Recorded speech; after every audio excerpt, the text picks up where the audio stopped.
Sheikh Hasina versus another. Another হলো শাকিল আকরম বুলবুল, এনআইসিএমডির শাকিল আলম। আমি শাকিল আলম বুলবুল এবং prime minister x prime minister Sheikh হাসিনার পক্ষে ছিলাম।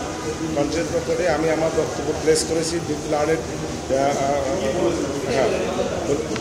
বলেছি যে যে সমস্ত ডকুমেন্টস লার্নেড কোর্টের কাছে প্রসিকিউটর পক্ষ মানে ফার্স্ট পার্টির হিসেবে দাখিল করেছে, সেই সব ডকুমেন্টসগুলি শুধুমাত্র একটি লিখিত কাগজ, যে লিখিত কাগজে যারা স্পার্কটা স্বাক্ষর করেছে সেই স্বাক্ষরটাকে যতক্ষণ পর্যন্ত বিভিন্ন আদালতে এসে এক্সিবিট করা না হয় বা কোর্টকে যতক্ষণ পর্যন্ত বিশ্বস্ত না করা যায় যে এই ডকুমেন্টসগুলি তারাই দিয়েছে, ততক্ষণ পর্যন্ত এটাকে আমি দ্বিমত পোষণ করছি।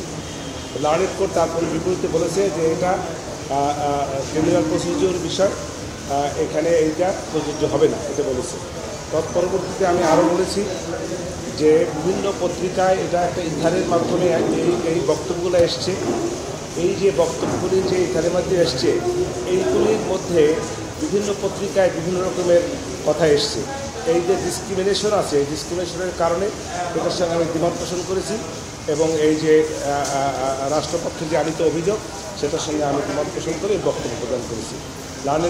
লার্নেড জাজশিপ আমাদের বক্তব্য শুনেছেন, শুনে একটি জাজমেন্ট দিয়েছেন। জাজমেন্ট তো ইতিপূর্বে আপনারা শুনেছেন আগে।